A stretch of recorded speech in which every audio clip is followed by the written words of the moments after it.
Now you're on. Am I on? Yes. It's got a little red light right here. Thanks for telling Not a me. problem.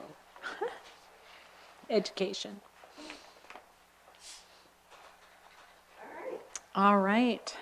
Good evening. Welcome to tonight's Brandon City Council Candidate Forum. Thank you all for tuning in. I'm Carmen Doherty, Chairwoman of the Brandon Valley Chamber of Commerce's Issues Management Committee, and I'll be your moderator for the evening. Tonight's forum is sponsored by the Brandon Valley Area Chamber of Commerce and the Brandon Valley Journal. Forums such as this one provides the candidates an opportunity to publicly present their views, opinions, and qualifications for running for City Council. Our candidates this evening are Megan Bassett and Dave Kull. Tonight's format will proceed as follows. First, each of our candidates will be allowed up to 2-minute introduction statement. We have a timekeeper seated here tonight that will limit candidates' responses to the time allotted. Following opening remarks in rotating order, the candidates will then respond to a series of questions prepared by the Chamber and the Journal. Candidates will have 3 minutes for each of these questions. We will then present questions submitted prior to the forum or questions that are presented tonight or are being asked through Facebook Live with the same 3-minute time limitations of your responses. Finally, we will allow each candidate 2 minutes to give their closing remarks. I'd also like to inform you that this forum will be broadcast on Alliance's Communication Local Channel 18 for basic subscribers and Channel 21 for digital subscribers at 1 p.m. and 7 p.m. this Saturday and Sunday, April 3rd and 4th. The forum will also be available on the Chamber's YouTube channel and the Brandon Valley Journal and Chamber's Facebook pages. Now, let's begin with opening statements. You each have 2 minutes. Megan, you may go first. All right, I'm Megan Bassett. A little bit about me, I grew up in Valley Springs, attended Brandon Valley through high school, graduated from the high school here. I lived in Valley until I became a deputy over in McCook County, which then moved me out to Salem. I lived out there for 6 years. That is where I met my husband. And then we then moved to Fargo for some other career opportunities. However, we missed the area down here. So in 2018, we moved back.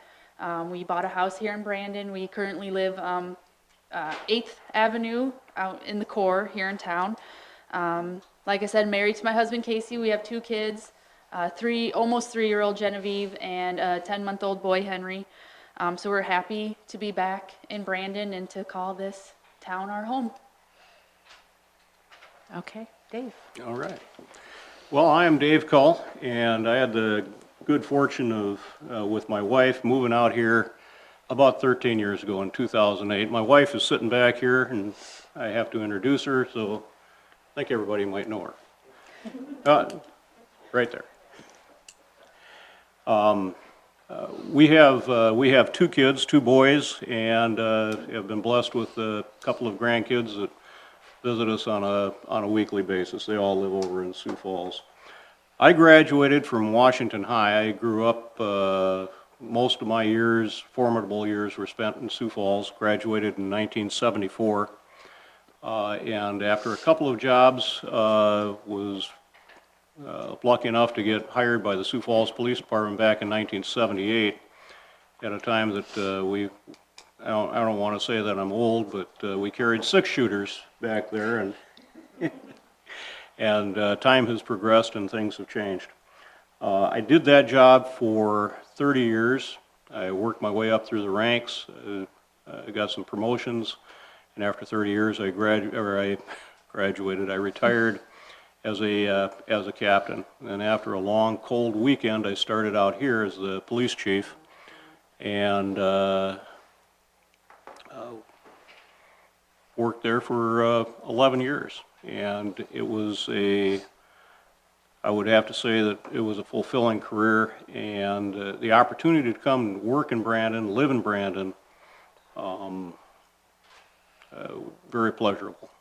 And last couple of years since I retired in 2019, and about a week and a half later, I started sitting up here as part of the council, and I have served 2 years as that council, and I have enjoyed my time. All right. Thank you. Thank you. Now let's begin with opening statements. You each have 2 minutes, and Megan, you may go first. Oh, excuse me. Nope. We already did that. We'll now move on to the prepared questions. Each candidate will have 3 minutes to respond. Their first question is, Dave, you will go first.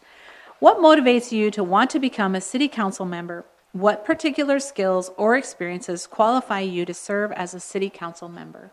Okay. I guess my motivation is over the last 11 years, well, the 11 years when I was a police chief, I sat out here and probably attended 95% of the meetings that were held over that time, meetings and council members, council briefings. And so during that time, I had an opportunity to see the full operation of the city. And it was interesting. When I retired, there was an opening that was coming up, and I put in for it. It's all part of, I believe I could say, community service. So for, again, 41 years I was involved in the service, in the law enforcement side of things. And this is a continuation of that. During the course of my career, I have served on board of directors for Special Olympics, board of directors for the banquet over in Sioux Falls, been a member of the Optimist Club, and so it's all part of involvement and staying involved in the community. The skills and experiences that I have are, when you're in a management position, you have to make decisions. I've been involved in decision making, policy preparation, pretty much throughout my career, and I feel that it's probably prepared me for this job. You listen, you take the input from people on the issues, the staff, other council members in this case, and then you make a decision. And decisions are what I think Megan can probably attest to. It's what we do in policing, and so I guess that would pretty much answer it. All right. And Megan?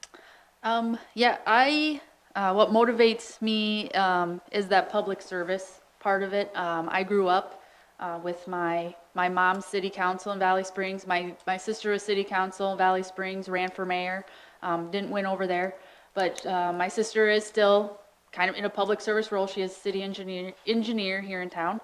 So I have that. My uncle is also the mayor of Valley right now. So I grew up knowing that public service was important.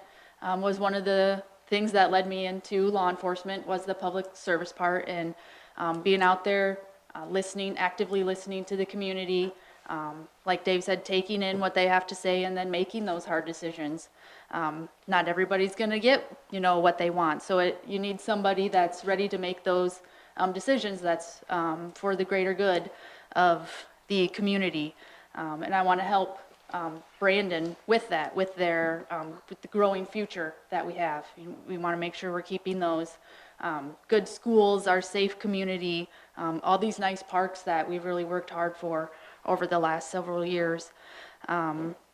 So I just think that my skills and experience with that law enforcement, I definitely don't have as much experience as Dave does. I only have 6 years for law enforcement, and I teach now, so that's a different kind of public service, I think.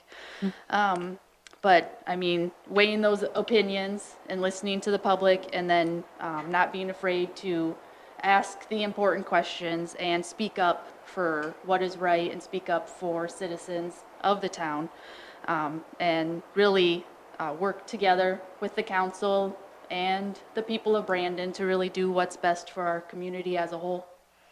Okay, thank you. So in your view, what has the city done well over the last 2 to 3 years? What has the city done poorly that you would change? And Megan, we'll start with you. Yeah, I really have been impressed with the updates to our city parks. One of the biggest ones recently is the pool. I have a young toddler, and I'm very excited to be able to bring her to the pool. And I think that's going to draw a lot of people in from the surrounding communities, especially like Valley. They don't have their own pool, so I know a lot of them come over here. And I feel like with our parks, our park system, it brings families into town, and those families can be like, wow, this is a nice town. We have our grocery stores here. Basically, you can get everything you need here in this town. It's not necessary to drive to Sioux Falls. You can get all your things here. So I think that's really important. And then also the updates that we've all done to the infrastructure with our sewer and water. The council's been really good at keeping studies going to know our growth and what the town needs for our future. As far as like water and sewer, I feel like they're staying on top of that to keep our town growing, putting in new water towers and the new sewer studies to find what we need to compensate for all the new people that we have moving into town. And then with that comes hiring the right companies to get the jobs done at, the cost that Brandon can afford. So I think going forward, it's important that the council and the city works well with the county and the towns and really are supporting city staff and continuing to work together for the town. Okay, thank you. And Dave? Okay, Megan touched on quite a few of the same things that I was going to probably talk about, but I'll talk about them anyway. The water and sewer, I mean, that's probably one of the more important things that the city does. When we get up in the morning, we want to take a shower, we want the clean water to come in, we want the dirty water to go away, and we don't have to want to worry about that. We're in the planning stages for a new water treatment plant to expand capacity there, and that's a work in progress design coming up this year, and hopefully start building next. The core project. The core project got off to a real good start. Part of the decisions that had to be made on that originally were, do you want to put in sidewalks or you don't want to put in sidewalks? And there were a number of people that were on both sides of that. In my previous career, I would drive around that core area and I would see kids walking to school. We've got 3 schools attached to that area. And walking in the street, sometimes it was icy, snowy. For the public safety aspect of it, I was a proponent of the sidewalks. Again, like I say, we got a really good start with the first phase. Probably going to have to slow that down a little bit as far as what we can afford. We're going right now through a CIP project that has identified a lot of needs and wants that the city has. It's a good process to go through because it gives us an awareness of what is coming up, what's in the future. The other thing that I think we've done real well in the last 2 to 3 years and even before that is staff retention. We have a lot of experience, a lot of people that are working for our city, working for the police department, for the public works, for the parks, maintaining the parks, and having that experience and not having a high turnover rate, I think, is probably one of the keys to the efficiency of the services that are provided. Things that have been done poorly that you would change, I struggle with that question because as I look at it, I think there's a lot of things that are firing on all cylinders. I guess if there's one challenge that we have, and we'll probably talk about it a little bit more later, is retail. There are a lot of things that you can buy in Brandon. I cannot buy a pair of jeans in Brandon, things like that. So retail is something that needs to come along, and with the retail, hopefully increased retail, we'll see more sales tax. I've been told to stop, so I'm going to stop.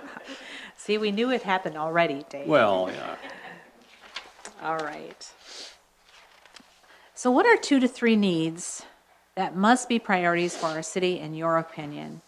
And why do you see these as needs? And what do you propose to do about it? And Dave, you'll be first. Okay. The needs that we have, I would I talked about sales tax retail coming to town. So the need is for the city to be in a position where it can provide the infrastructure to allow that to happen. More pipe in the ground and roads where they need to be. So what makes that a priority again, and I talked about the sales tax. So right now we have sales tax that comes in at about $350 per capita. If you take a look at places like Watertown, Mitchell, Yankton, they are in that $700 to $750 per capita. And that allows them to do a lot more. Quite a bit of our sales tax is spent in Sioux Falls. And, you know, rightfully so. Again, I can't buy a pair of jeans or a decent shirt in Brandon. And there are a lot of people that shop for groceries over in Sioux Falls because they feel that they get a better deal, or they work in Sioux Falls, they're coming home and they buy. I think if we can expand the retail, that is probably one of the big needs. If we could move our per capita from 350 to 450 to 500, that would allow us to do a lot more of the infrastructure, the rebuilding of the core area. We've got the other street projects that need to be addressed. So that's the pressing need. Okay. And then Megan. Yep, I'm right there with you on like the infrastructure updates and expansions. Without these updates, we can't develop the town. We need to make sure we're developing on that east and west sides of town. We're there. I feel like Brandon's growing in both those directions. So we need to bring in more people and that increase in business.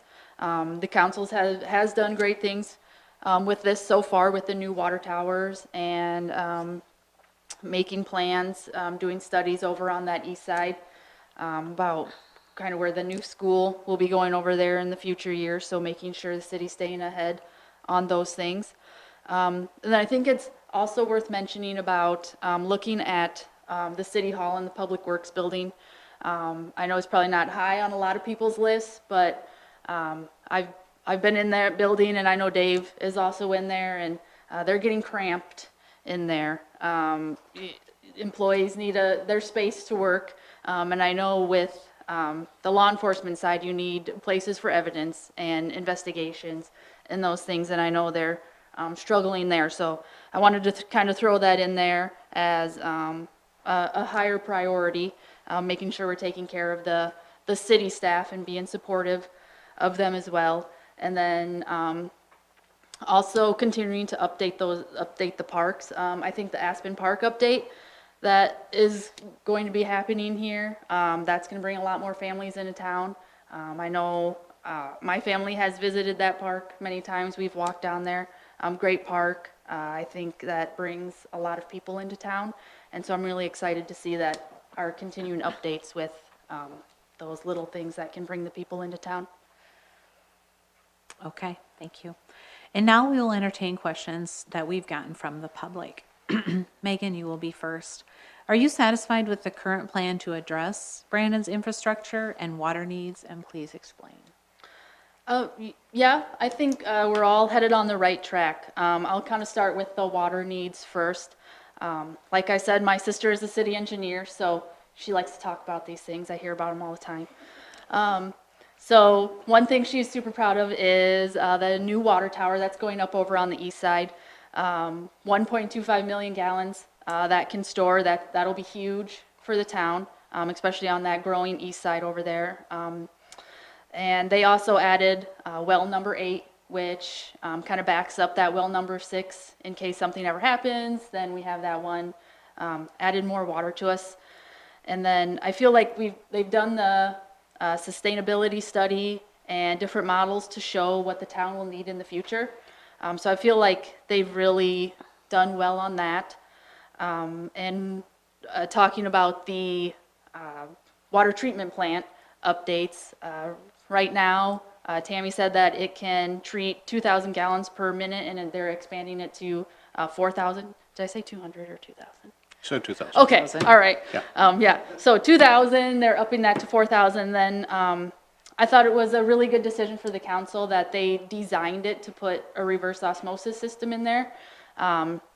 It might not be something that goes in right away, but down in the future, I think if that could go in there, that can really help our water supply too. And then they replaced the filter media to eliminate the radium in the water. So I think we're really on a good course for the water here in town, and that we'd have plenty of it in the future.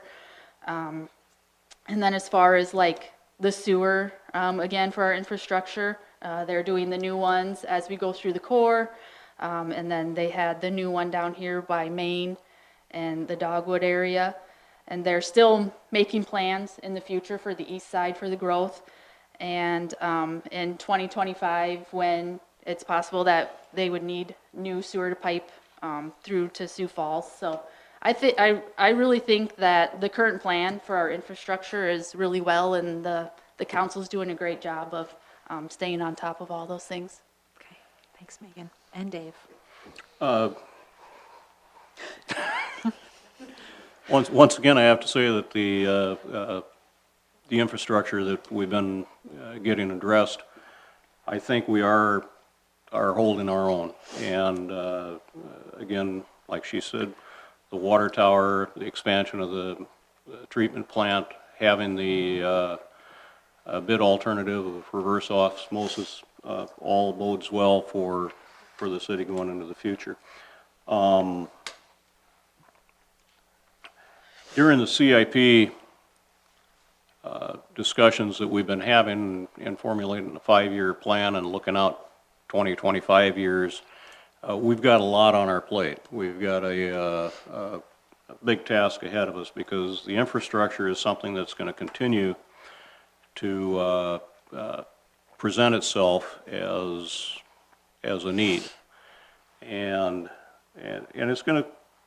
it's already causing some questions or some concerns about where is the money going to come from, you know, and separating out your needs and then your wants, and there's going to be only so much that we can do at times. So hopefully again, if we can expand the amount of sales tax that we've got coming in, that's going to help us to address not just the needs, but some of the wants, some of the expansion in the parks.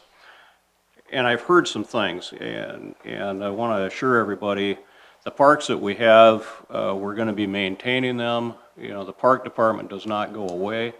There's money there for the staff. As far as advancements go, as far as doing more projects in the future that would fall under the capital gains, those will be some things that are going to spur a lot of discussion on what can we afford, what can't we afford, and I'm optimistic. I do think that the money will be there, the expansion will be there, and we'll be able to address that as it goes. But it does, I mean, it does raise a little bit of a concern with me on how much we're going to be able to do, because we can't go broke on it. Yeah. All right. All right, so Dave, you'll be first on this next question. Besides our school system, what 2 items do you believe top the list of things that draw new residents and our businesses to our community? And in your opinion, what more can we do to get the word out about the 2 items you have noted? Of course, you took the biggest one off the table Right. when you say the school system, because most people that I talk to do come here for the school systems. Not all. Some don't have school kids, and they move to town anyway. The next thing probably is the small town feel that we get in Brandon. And I've heard that comment quite a bit, that a lot of people are moving into the Sioux Falls area, but they don't necessarily want to work, they don't want to live in Sioux Falls. They may have jobs there, but they want to leave the city, come out to places like, and that's what's fueling the growth in Brandon and Harrisburg and T and some of the other communities, is that they still want to have a more of a small town feel to it. Have a place where their kids can go out and they can play, and they don't necessarily have to worry about them, going over to a friend's place or riding their bikes down the sidewalk. And I think we've got that here.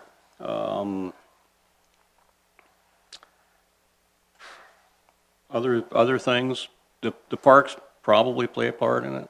Some of the amenities that we have, I think the pool expansion is going to be a good thing and a positive thing. And what can we do to get the word out? I think the word is out. I get calls or I get mail, people wanting to buy our house or buy in our neighborhood. And I was talking to one of the realtors here last week, and I asked him how many houses were for sale in Brandon, and he said 3, which is unheard of. People know about Brandon. They like the idea of living here, and we have people moving in. They can't keep houses on the market, and it's just a positive thing. All right. And Megan? Yeah, Dave covered on a lot of them since you guys took the school out, but I think one big thing when my husband and I were looking for a town is that it has its own police department. We're both in law enforcement, so we like that it has its own police department and its own ambulance service right in town. We've lived in a lot of small different towns. We both worked over in McCook County, where it's just the county deputies and Salem ambulance and Bridgewater ambulance. That was it. So there were many times going to emergency calls where it took forever to get there. So that was one of our big things that drew us to Brandon, was the police can be there in no time, and so can an ambulance. And I know that's really important for a lot of families. So I feel like that that is something, but I think that's really just word of mouth. A lot of people already know that, so I think that draws people into town already. And then, like Dave said, you get that small town feel, and you're close to Sioux Falls. You can go out for a night in Sioux Falls, go to the pavilion or something, to a play, and you can be back home, in 20 minutes. And I think that's great. You can't get that anywhere else. And then it's also the citizens here, they support each other, and the local businesses. I know like the farmers market down there draws in a lot of people to that little strip mall there, and all the other goods that kind of come in there. So I know that brings a lot of people in. And then there's all of the other little things, the craft vendor down at McCarty Park. They have that weekend coming up. So I think just the fact that the citizens here support each other, you can go knock on that neighbor's door and borrow something if you need to. So that drew us to town. And then, of course, all the parks and the pool. I know the new expansion has like the sprinkler park part. I think Sioux Falls probably only has one of those, I think, in Sioux Falls. So I think that'll really draw in a lot of people too. And the social media, of course, when used correctly, can be really good at getting the word out there for different things. And I know the Chamber and the Journal do really well at getting those things out there. So I think just word of mouth, and that really can bring all the people in. Okay. All right, thank you. So Megan, a question from the public has been asked. As a city engineer, Tammy Jansma is your sister. Mm-hmm. Do either of you feel that there is a potential for conflict of interest, and why or why not? I don't think so.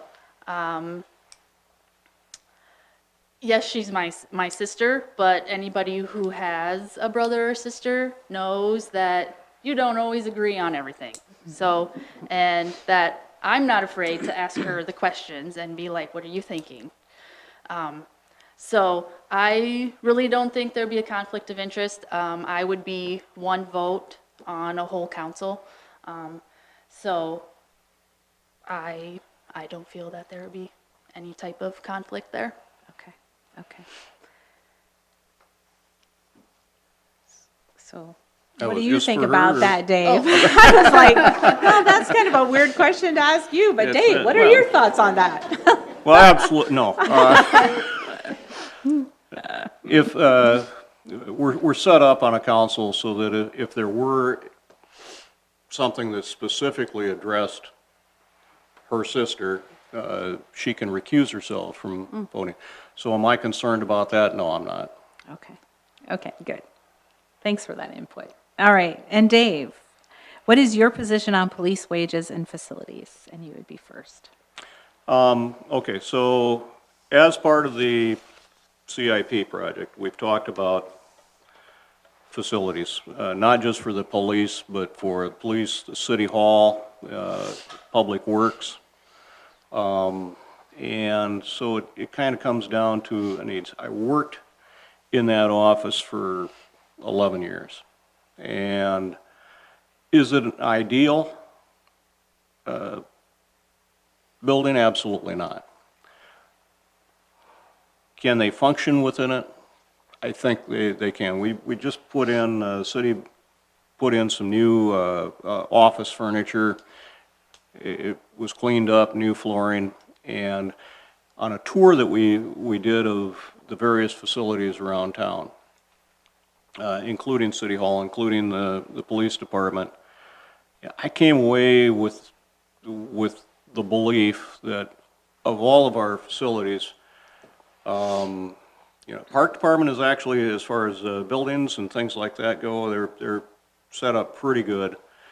They'd be even stronger if Public Works could get their facility up and running. What they're operating out of over here is, in my view, totally inadequate.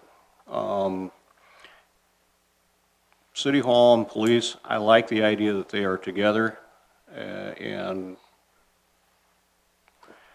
the lines of communications are open. The police department can get by with what they have at the present time. Will it have to be something that's got to be on our radar and it's got to be something addressed in the future? Certainly, but we've got a lot of other things that we need prior to that have to be addressed first, in my view. City Hall is definitely cramped. We've got a couple of offices over here. We've built up offices over there and taken away a conference room area. They are out of room. And so that is going to drive some of that also. But at $9 million, I mean, we're talking about something that could cost, and I don't know if it'd be $9 million or $6 million, but it's going to be expensive, and that's down the road on my priority list. Okay. And Megan? Yeah, I would agree with Dave there. I haven't seen the other department buildings, so I'm not sure. I don't have that much to compare it to. I mean, yeah, they're definitely cramped there, and I know they would like more space. I think that it is a priority that should be towards the top of the list.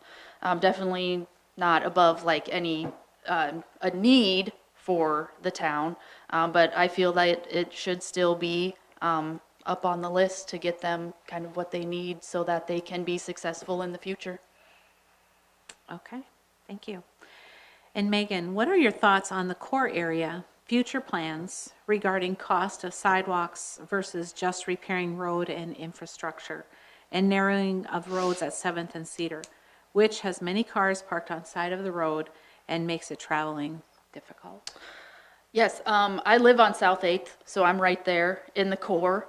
As far as the cost for sidewalks and things, I am for the sidewalks. I have young kids, and anything that's going to make the town safer for myself and my family, I will push for that safety aspect of it.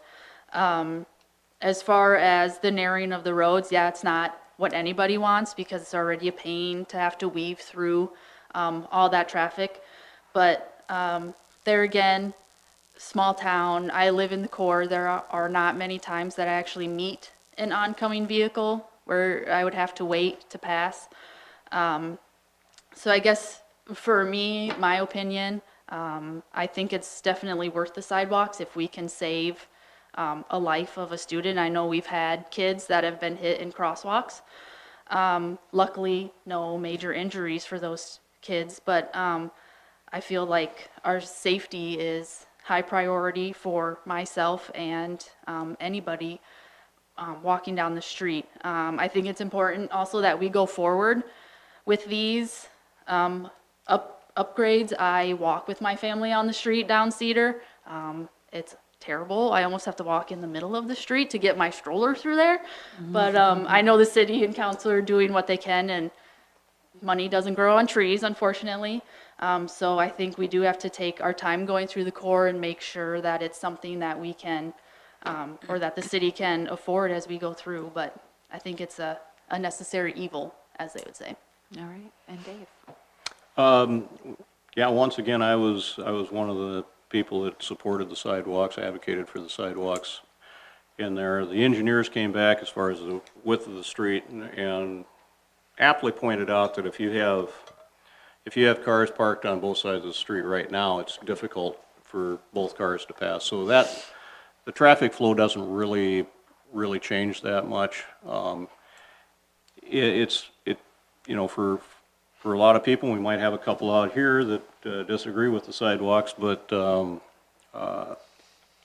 it's kind of a painful process to go through when your street is tore up and they're digging into your yard and everything. But I look at what's been done here in the first phase, and I see a neighborhood that I think has been revitalized to an extreme, and I've seen kids, and not just kids, but other people walking on those sidewalks, and I've heard a lot of positive comments about that. So now with the whole core project and the sticker price of doing the whole thing, reality has kind of come home, and we're going to probably have to take smaller bites than what we have. When we first went into it, we were hoping to be able to do the whole project within 5-6 years, and that's just not reality. We just don't have the funds to do it, and plus, when you take a big area like that, if you have a wet year, if it's raining a lot, things get delayed, and then you can end up with a winter time where you've got road tore up and you have to wait until spring to get it done. So we're going to continue on. Hopefully we'll be able to keep on marching. People will be able to see progress coming their way, but unfortunately it's going to be a while until we can get up towards the east end of the core. All right. So each of the candidates, we're coming to the end of our forum here, and each of the candidates have up to 2 minutes for their closing statements. Are there any questions from any of the people here? Sorry, are there any questions from the audience here? Speak now or forever hold your peace, I guess. I'm not in charge here, but I just thought. No, you are. Yes, and I already asked those. Oh, you did? Okay, I'm sorry. All right. Well, so without further ado, each of the candidates have up to 2 minutes for their closing statements. Once again, we'd like to acknowledge the Brandon Valley Chamber and the Brandon Valley Journal for organizing tonight's forum. Remember to tell your friends and neighbors who could not watch tonight to tune in to Alliance Communications local channel at 1 p.m. and 7 p.m. this Saturday and Sunday, April 3rd and 4th. Ward 2 voters are also reminded to go to the polls at the Brandon Fire Station between 7 a.m. and 7 p.m. on Tuesday, April 13th. So we'll go ahead and start with Dave as your closing statement. You have 2 minutes. Okay, well, for the last 13 years, I've had the pleasure of being able to serve the community of Brandon. It's something that hopefully I can continue doing and contributing. You know, part of it is, I don't know, maybe part of it is just trying to hold on to a certain semblance of relevance in in my retirement, but it is something that I have enjoyed. As far as Megan goes, I just want to say that it's kind of gratifying to see that we actually have a race. It's not an automatic. And oftentimes over the years, as I've sat out there, there have been a lot of times that people don't want to do this job, and they look at it as a thankless job, and it's not. It's an enjoyable. It's contributing. And the other thing that I'll say about Megan is she came into this and there's no axe to grind. You know, it's not like you know, I've got a target on my back and someone's mad at me, and so that's why we're having a race, and that's I think that's good and says good things about the city when you've got you know, more than one person that want to join. So I enjoy it. I hope to continue it, and we'll see what the vote comes out on the 13th. All right, sounds good. And Megan? I'm going to call myself a young mother. I don't feel too young sometimes, but I'm a young mother, and I have a vision, a clear vision of what I want a future for my children growing up in this town. And I feel like I can relate to a lot of other young families here in town that have those young kids that have the future that they want for them. So I want us residents and the council to work together on all topics and issues, whether that's me on the council or Dave. I obviously don't have the experience on the council as much as Dave does, so he has me there. But I feel like I have good qualities that I can bring to the council, respectfully listening to the public and the residents, and then helping to bring their voice forward. And so I feel like it's really just about what Brandon and their citizens need. So together we can all help build that better life for Brandon.